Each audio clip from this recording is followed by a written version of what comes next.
I'm actually very, very excited to bring out our next speaker. I actually had the opportunity to meet her yesterday as well with the Prime Minister. This is the Honourable Maryam Monsef, who is a dedicated community organizer, former Peterborough mayoral candidate, and the co-recipient of the YMCA's Peace Medallion. She served as a minister since 2015 and is currently the Minister of International Development and Minister for Women and Gender Equality. Can we make some noise for that? Amazing.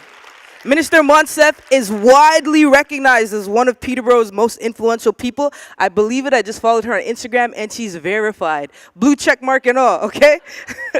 And represented her city in 2013 at the United Nations Commission on the Status of Women. A passionate volunteer, she has sat on boards and committees of several high-profile organizations. She was the vice president of the YWCA of Peterborough Halliburton's Board of Directors and former director of the Ontario Interest Research Group, and also the New Canadian Centre, a non-profit organization dedicated to supporting immigrants, refugees, and other newcomers in the Peterborough and Northumberland regions. Minister Monsef is the co-founder of the Red Pasmina campaign, a grassroots initiative she started while at Trent University, which to date has successfully raised over $150,000 to support women in Afghanistan. Minister Monsef has a Bachelor of Science in Psychology from Trent University and speaks English, Farsi, and Dari. Please make so much noise for this incredible woman who's about to come out here, the Honourable Minister Monsef.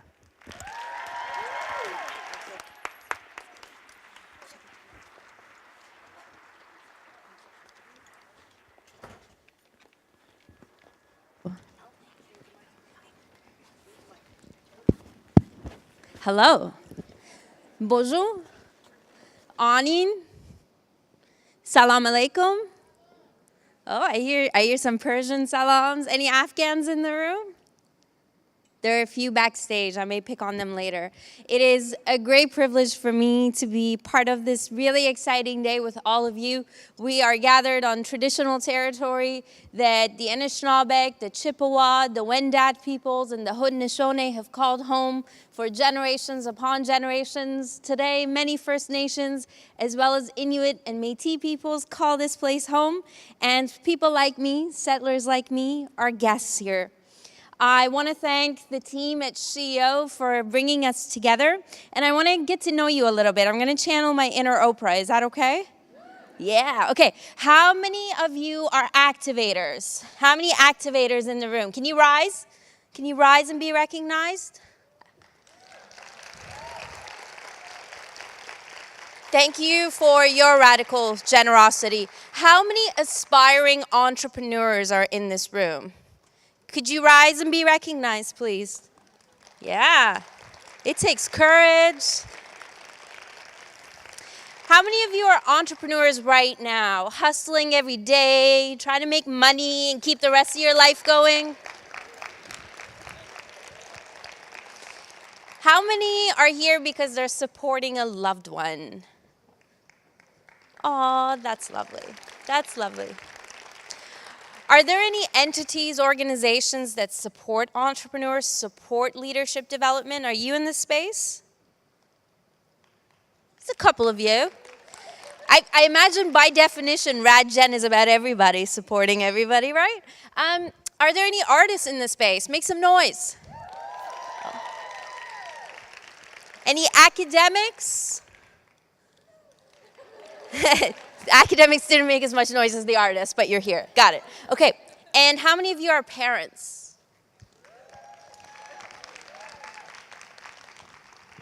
How many of you have had a really big dream? Raise your hands. Everybody? How many of you have been told that that dream is a silly dream and you should probably just walk away from it? About a quarter of the people. How many of you have shared that dream with somebody and then been supported and loved every step of the way? That's awesome. So about the same number of people who were dissuaded, who were supported. How many of you go out of your way on a regular basis to lift someone else up? Okay, that's a lot of people. And how many of you are here because you want to give the gifts you got to others, fill in the gaps that you feel for yourself could make things better so that, you could end child poverty and address reconciliation and fight climate change and grow the economy and be rich and famous. Okay. Okay, if you don't follow any of those categories, we should talk later because I'm curious. I'm so grateful to be in this room. I'm going to have an opportunity to share with you how my story is a story of radical generosity. Mostly, I'm the product of radical generosity. My mom gave up everything. When Afghanistan wasn't working out, when living as a refugee in Iran wasn't working out, she gave up everything so that her daughters could come to a place like Canada and live a life with independence, with dignity, and with an actual future. When we came to a place called Peterborough, Ontario, it was the YWCA, it was the Immigration Settlement Agency, it was organizations and volunteers who wrapped their support around us so that we never felt like we didn't belong, that we felt like this could be our new home. And every mentor and every champion and every employer along the way shared something with me. And the reason that I put my name on a ballot was to repay that kindness and to ensure that, if people around me are doing well, I'm likely to do well too. That's selfish, but not really. A few months ago, I had the honor of meeting the CEO of SheEO. The woman that you just heard from, Vicki Saunders herself, is one of those dreamers who gives a lot to the people in her network, but also is working to make this country even better. So she is going to be doing the Oprah part of the conversation from here on, but I really want you to give her a warm welcome for dreaming a big dream and bringing us all together.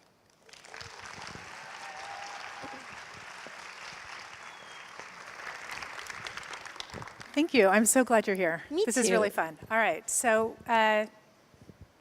I'm going to throw out the questions. Is that okay? Are you going to go like this? Goodbye. Maybe I'll hold them just in case. Why are you here? I'm here because you asked me to, and I have a pretty amazing team who asked me not to invite them on the stage, but they're here and they brought me here. Mostly because the Prime Minister has asked me to work with anybody in the country who is working to strengthen the movements that brought us here. The Prime Minister has asked me to connect with women's organizations, and so yesterday we invested in a solid foundation for them with the single largest investment in women's organizations in Canada's history ever. And he's asked me to connect with leaders across the country who want to grow the economy, who want to make their communities and their families stronger, and as a result, make Canada stronger. So you've invited me to be here. My job is to share with you a little bit about what's available in terms of federal government programming, to share a little bit about my story, because I want many people in this room to be like, hey, if she can do it, I can do it too. Because I need you in places of power and influence. When there is more of us, it's easier to get good things done, and it's not just up to one or two people to always speak up for all these people. So I'm also here to find some allies and learn a thing or two.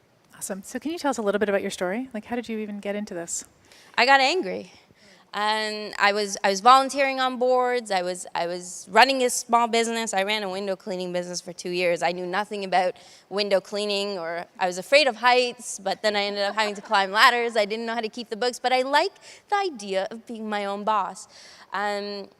I ended up making like minus $2 an hour in that business. It was not a good setup. It was a franchise, and I didn't do too well. But I had a really awesome team around me, and that experience taught me a lot of humility. It also taught me a lot about myself. I learned that I wasn't comfortable 5 years after 9/11 to talk about who I am and where I'm from. I was afraid that people wouldn't want to do business with me.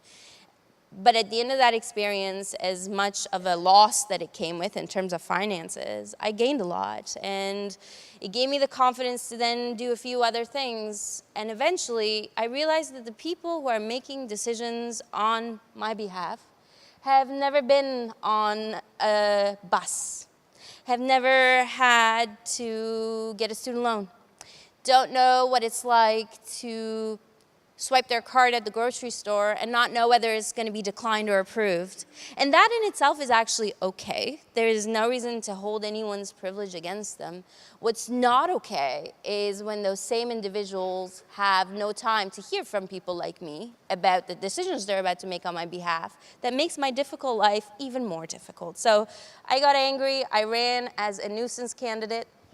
I thought Ooh, I that was going sounds to like get a new angry. brand, a nuisance candidate. I like that. Don't ever think you're going to be a nuisance candidate. I came within 5% of the vote when I ran for the mayor of my city. And then Justin Trudeau called and asked if I would consider running for MP. And I said yes. And the community came around me and I got elected and here we are. Amazing. That's so cool. Yeah, we just love these stories. So recently, your ministry has been renamed. It is a full ministry now. So Status of Women used to be not a full ministry, shockingly. And I think it's awesome that we have this new Ministry of Women and Gender Equality, WAGE, which is cool as well. Nice acronym. Why is that important that we did that? For 42 years, Status of Women has been an agency of a bigger department. And when we formed government, one of the first things the Prime Minister asked every single minister to do was don't bring anything to the cabinet table unless you've applied an intersectional gendered lens to it. And what that did was the phone started ringing off the hook at the agency of Status of Women. And so we had to step up. The other thing he did was every item in my mandate letter and my predecessor says, if you're gonna do anything for women, talk to women before you do it, which I appreciate. So talk to women leaders. Talk to those who are hustling in the nonprofit sector, talk to the social entrepreneur, talk to the business women in Canada, talk to other leaders. And that process of talking requires capacity. And so after 42 years, this mighty agency is now standing on its own two strong feet. It has equal responsibilities, as does its minister and deputy, equal responsibilities, powers, and authorities under the law. The mandate of the department has expanded to include gender, non-binary individuals, as well as sexual orientation and expression to keep up with 21st century realities. Its job from now on is to act as a coordinator inside government to address the silos that can often occur within any organization if there is an active collaboration and connections. That's amazing. Super nerdy, but yeah, amazing. No, it's great. So I'm going to catch you a little off guard, maybe not, because you're Bring so it fast on on. your feet. Yeah, so what is the biggest surprise that you've had since being in government and on this amazing tour you're on? Well, the first biggest surprise was winning. Everybody else was celebrating. It took me like 2.5 hours to be like, okay, so what just happened? And then another surprise came when the Prime Minister asked me to have a seat around the cabinet table. Remember, I was the nuisance candidate. I was just going to get angry and raise my fist and raise some issues of public policy concern that I had. The hardest part, I'll tell you, for me, has been time away from my community. Like, I mean, I should have thought about this. You are going to be their voice in Ottawa, therefore you're going to spend time in Ottawa, and they're going to send you away. It didn't click for me. I get my energy from my community, the community that, you know, let us know that we belong in Peterborough is the same community that would pick me up when I fell, right? The community that pumped me up, the community that gave me a nudge when I thought I was too cool or when I was too afraid. They are the source of my inspiration and my strength, and being away from them has been the most challenging part, and I thought it'd get easier, but it doesn't. All right. So I'm actually just noticing someone in the audience here, Astrid Pregel, who's one of our activators, who actually created the very first trade mission for women in business ever, 30-something years ago, which is so awesome. Where are you? Can I she's see? right here. There's There Astrid. you are. Hello. Good job. Yeah, you Thank know, there are you. lots of women who came before us that got us to here, but so 5 years from now, what's the result that you start to see coming from all the investment that's being made? What are you most excited to see shift? My number one priority on this job has been the sustainability of the women's movement, the movement that has existed long before any of us got here, the one that will exist long after we're gone. Yesterday's announcement, you know, across the country, I heard from every women's organization the same thing. Stop giving us money with strings attached. Give us money to actually build our capacity. The same way that businesses need to scale up, we do too. We need to go from analog to digital. We want to be able to connect and network more. We're in competition mode versus cooperation mode. We don't want to get funding in 12-month, 24-month envelopes. Give us money beyond an election cycle. And when you hear that in every province and territory, from small shops to national organizations in rural communities and in urban ones, it's hard to ignore it. And so the sustainability of that movement will mean that there is greater collaboration across sectors, the private sector, the nonprofit sector, the social sector, rather, that there will be greater collaboration across generations, these challenges of our time, as we get closer and closer to 2030, where those sustainable development goals, we better meet them because we already got ourselves an extension with the last set of goals. These challenges aren't going to solve themselves if we do things the same way that we've always done them. We have to work more closely to call men in instead of call them out. We need to call them in, and we have to ensure that the voices of cultures and races and individuals that we've not always had strongly, prominently in this movement are set up. So those women's organizations, for me, are going to be the ones who are able to do that. We're going to double the number of women entrepreneurs in the next 6 years. We have a $2 billion strategy to help do that. That would be a nice goal. I'd like to see more women around tables of power and influence so that the whole movement isn't judged by 1 or 2 or 3 of our experiences. I have big dreams, and I could keep going, but I'm going to stop now. That's great. Cool. Well, it must be something to sit at a cabinet table that's balanced. Like, I know that you weren't there before when it wasn't balanced, but yeah, that must be something. Yeah. It's something, and it's not just the gender balance that's important, right? It's important that there's a guy who worked on Bay Street sitting next to a guy who was a refugee sitting next to a guy who used to be a city bus driver. It's important that one of the women there ran a shelter and another one was a human rights lawyer abroad. Like, these things are really important, and it makes it easier so that, you know, it's not just up to the woman to raise the woman issue. Around the cabinet table, it's actually men who will step up. The guy who won the GBA Plus, Gender-Based Analysis Plus award, the 2 guys won that award the last couple of years, 2 cabinet ministers, and these were the men who apply the intersectional gendered lens most effectively to their program. So it makes it easier, and it also makes it easier when the prime minister, he's a teacher by background, right? So he'll look and he'll be paying attention to, you know, subtle nonverbal cues. He'll be paying attention to somebody who's not saying something but clearly looks like they've got something to say. He'll pay attention to the person who's not had a chance to say something. And he'll also pay attention to that moment where, you know, she says something and everyone's like, and then the next person says it, and because he says it, everyone's like, yeah, and he'll call it out, which is really great. There's a word for that, right? Yeah, yeah. What's the word for that? No, it's not mansplaining. It's something else. I forget it right now. Some amplification thing. Cool. Somebody knows. Somebody knows it. Do we have a few more minutes to do questions too? Yeah? Okay, cool. So if you have a question, please get ready. But I did want to ask you to talk about how many people here have a mentor or advisor in their life who's helping them out? Yeah? Oh, great. That's amazing. Have you had mentors and supporters? Probably over 150. Oh. Yeah. Wait, how many of your mentors are family members? Raise your hands. Okay. I wouldn't be here with that generosity of time. And every time I reached out to somebody to say, can I have 20 minutes of your time? They always said yes. They always said yes.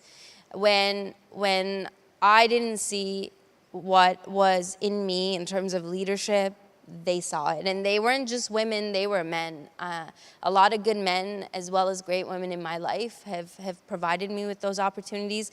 They're the ones who also keep me grounded, right? If I'm in the House of Commons and, you know, there's a lot of heckling going on, and then I engage in some, you know, less than parliamentary behavior, they'll send me a note. They'll send me a note. If something's gone well, they'll send me a note. If something's urgent and they feel like, you know, we're going to hold your feet to fire now. They're the ones who do it. I would not be here without the 150 people that I reached out to before I ran for mayor.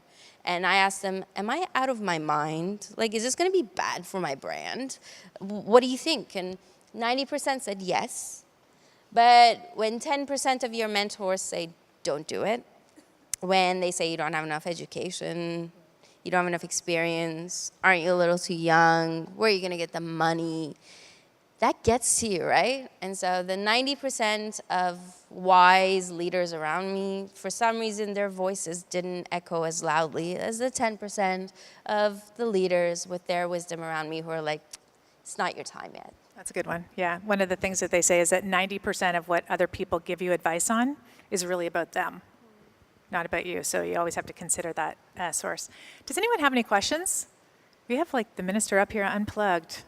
You got a chance. Clearly unplugged, yeah. yes. Yeah, please. Can you shout it out? So in Toronto, I think we're really spoiled with the amount of opportunities we can find. Can I give you this? In Toronto, we're spoiled with the amount of opportunities. There we go. She's going to ramp it up. Thanks. Hi, so in Toronto, we're spoiled with the amount of opportunities that we can find, these types of conferences, but in more isolated communities, of course, it's going to be more difficult. So how do you guys think those solutions through for those communities? Do you think different solutions for them, or, yeah, that's my question. Thanks.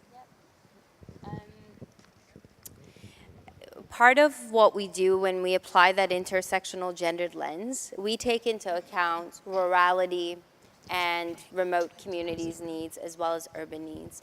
We also take into account the intersections, right?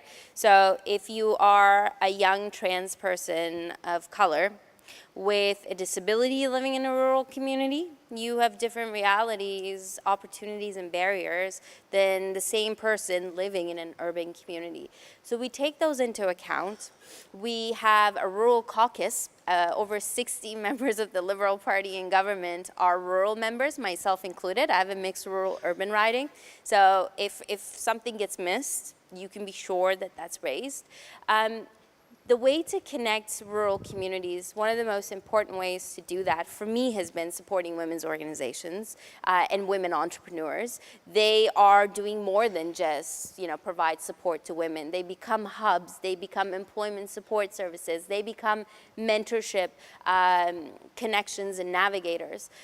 So that's really important to build on the strengths and assets there. We also know that in the 21st century, we can't afford a digital divide in a country as vast as ours, in an economy that relies on competition, that relies on innovation and those connections. So there is been significant investment in connectivity and broadband in rural communities, and it's beginning to be rolled out with more to come.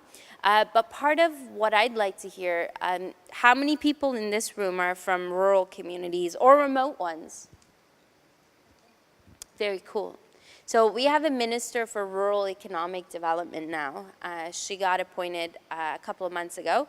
I'd be interested in any feedback you might have about what got you into this room across barriers and opportunities in those tight-knit rural communities that are such a strong part of our traditions. All right, can you yell it out? You got it. Right over there.